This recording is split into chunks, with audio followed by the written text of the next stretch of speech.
Hello everyone, कविता Hindi academy channel पर आपका स्वागत है। मैं आपके लिए मोस्ट इंपॉर्टेंट क्वेश्चन लेके आई हूँ।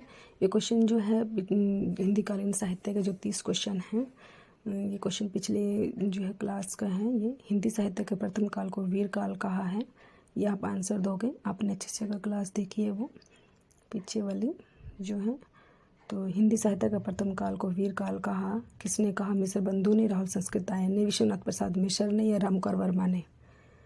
तो आपने आंसर देना है। क्वेश्चन नंबर 1 हम स्टार्ट करते हैं। प्राकृत भाषा हिंदी में आशय है, तो हिंदी है, प्राकृत है, पाली है या अपभ्रंश है? तो क्वेश्चन नंबर 1 जो है तो डी आंसर होगा, अपभ्रंश है। क्वेश्चन नंबर 2, 10वीं से 14वीं शताब्दी के साहित्य को किस विद्वान ने आदिकाल के अंतर्गत रखा?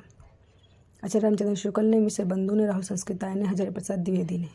तो किसने रखा ये बताना है, किसने रखा? तो डी आंसर होगा, हजारी प्रसाद द्विवेदी ने रखा। क्वेश्चन नंबर 3, अपभ्रंश को पुरानी हिंदी से प्रथम किसने कहा? जॉर्ज ग्रियर्सन ने, चंद्रधर शर्मा गुलेरी ने, रामचंद्र शुक्ल ने, राहुल संस्कृत आयन ने? तो क्वेश्चन नंबर 3 जो है, अपभ्रंश को पुरानी हिंदी किसने कहा? मोस्ट इंपॉर्टेंट क्वेश्चन, पुरानी हिंदी जो है किसने कहा था? बी आंसर होगा, चंद्रधर शर्मा गुलेरी ने कहा।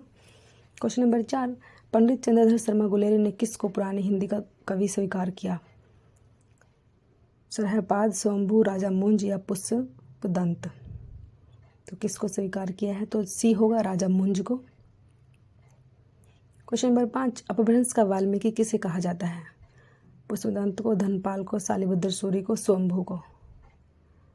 तो अपभ्रंश का वाल्मीकि जो है डी होगा, स्वयंभू को कहा जाता है।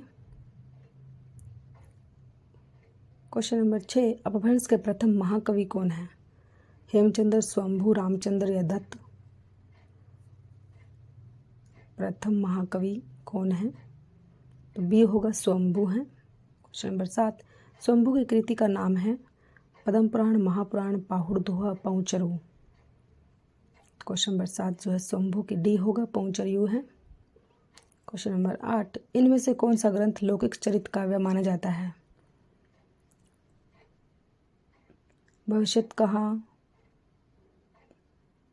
लौकिक चरित काव्य माना जाता है, भविष्यत कहा ए आंसर होगा, भविष्यत कहा को माना जाता है। क्वेश्चन नंबर 9, अपभ्रंश का भवभूति किसे माना जाता है? शालिभद्र सूरी को, पुष्पदंत को, कामर को या धनपाल को? भवभूति पूछा है, अपभ्रंश का भवभूति जो है किसको कहा जाता है? बी होगा, पुष्पदंत को कहा जाता है भवभूति। क्वेश्चन नंबर 10, निम्नलिखित में से कौन सी रचना पुष्पदंत की नहीं है? महापुराण, जय कुमार चर्यु, जसहर चर्यु या पहुचर्यु? तो क्वेश्चन नंबर 10 जो है पुष्पदंत की नहीं पूछा है, तो डी पहुचर्यु जो है ये नहीं है। 3 है ये, ए बी सी है लेकिन डी नहीं है। पहुचर्यु जो है पुष्पदंत की है, नहीं है पुष्पदंत की। क्वेश्चन नंबर 11, कौन सी रचना स्वयंभू की नहीं है? अभी स्वयंभू की कौन सी नहीं है? पहुचर्यु, रिठेमणि, स्वयंभू, महापुराण नहीं है, स्वयंभू की जो है महापुराण नहीं है। क्वेश्चन नंबर 12, महापुराण के रचनाकार कौन है? अब्दुल रहमान, पुष्पदंत, धनपाल, स्वयंभू? तो बी होगा, पुष्पदंत है। क्वेश्चन नंबर 13, खड़ी बोली में सबसे पहले काव्य सृजन करने वाले कवि हैं? अमीर खुसरो, सूरदास, तुलसीदास, इनमें से कोई नहीं? तो ए होगा, अमीर खुसरो। क्वेश्चन नंबर 14, मुकरी लिखने का सर्वप्रथम प्रयास किसने किया था? स्वयंभू, जैगनिक, अमीर खुसरो या कुमनदास?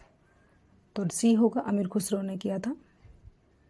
क्वेश्चन नंबर 15, निम्न में से कौन आदिकाल के अंतिम चरण में सुप्रसिद्ध कवि हैं?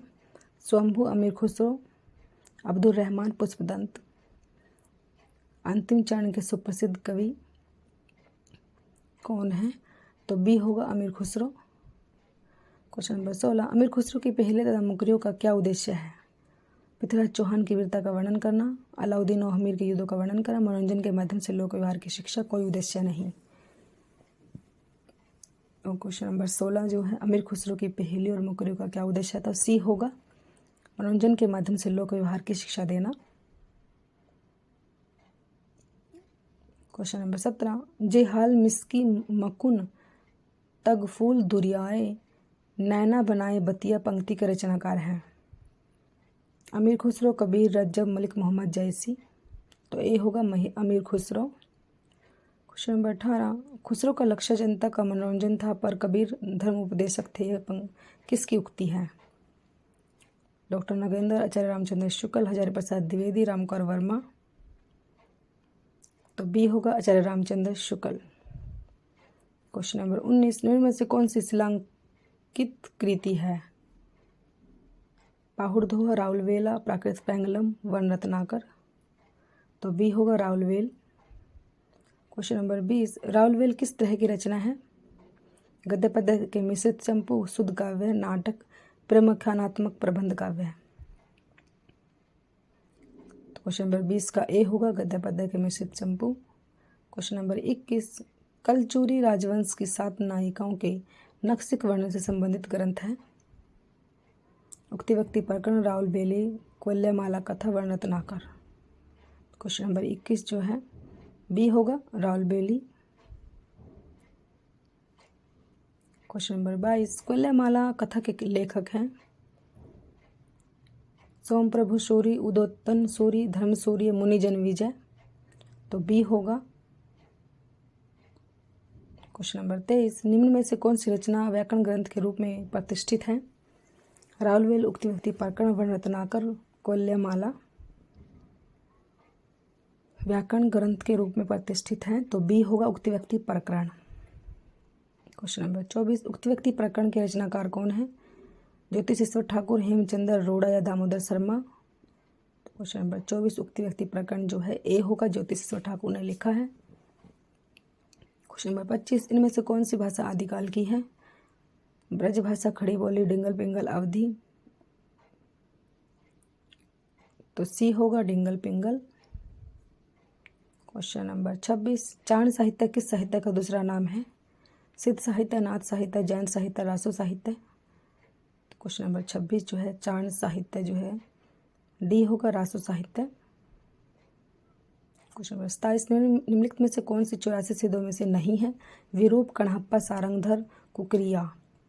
जो नहीं कौन नहीं है 84 सिद्धों में कौन नहीं है? तो सी होगा, सारंगधर नहीं है, नहीं पूछा है। क्वेश्चन नंबर 28, सिद्धों की संख्या कितनी मानी गई है? 84, 65, 72 या 66। तो क्वेश्चन नंबर 28 का ही होगा 84। क्वेश्चन नंबर 29, आदिकाल में किस प्रकार का साहित्य लिखा जा रहा था? जनजीवन से हटकर राजाओं की वीरता का अतिरंजित वर्णन, कृष्ण भक्ति पर आधारित काव्य, निर्गुण की उपासना, उपयुक्त किसी प्रकार का नहीं। तो ए किस प्रकार का लिखा जा रहा था? ए होगा आंसर। क्वेश्चन नंबर 30, रासो ग्रंथ किस भाषा में लिखे गए थे? खड़ी बोली, ब्रज भाषा, अवधी या डिंगल पिंगल। तो डी होगा, डिंगल पिंगल में लिखे गए थे रासो ग्रंथ। अपभ्रंश के प्रथम महाकवि कौन है? ये क्वेश्चन आपके लिए है। अपभ्रंश के प्रथम महाकवि कौन है? हेमचंद्र, स्वयंभू या रामचंद्र है? कौन है या दत्त है? इनमें से बताना है आपने कौन है। Thanks for watching.